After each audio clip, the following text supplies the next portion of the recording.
Fadilah. Selamat datang Pak di Kecamatan Meraksa. Ini adalah wilayah yang saya wakili dari Dapil 1 Meraksa dan Sutaraja. Di Komisi B, saya di pimpinan di Komisi C. Kemudian yang saya hormati juga yang tidak bisa saya sebutkan satu Perlinda, tidak saya sebutkan satu persatu. Sutaraja dari 16 kampung desa yang ada. Memang setiap tahunnya itu sudah memang agenda rutin pemerintah melakukan pihak pemerintah. Berkelahinya bukan artinya berantem, tetapi berkelahi dalam hal di Meraksa itu ada namanya Tugu Ulele. Itu memang tugu sejarah yang sekarang Banda Aceh sebagai tujuan wisata Islami.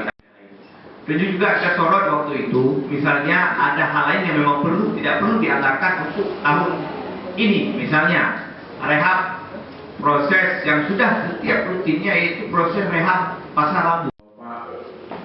Kecil dalam kecamatan Meraksa. Kenapa dimainkan dengan sistem Muslim, Pak? Agar bapak-bapak, Pak Kecil khususnya, dapat mengakses melihat langsung. Masih adakah programnya tertera dalam rencana kerja 2018 mendatang? Pembagian dana rutin, skala prioritas, dan lain sebagainya. Akhirnya yang tidak terjaga itu dikorbankan akhirnya.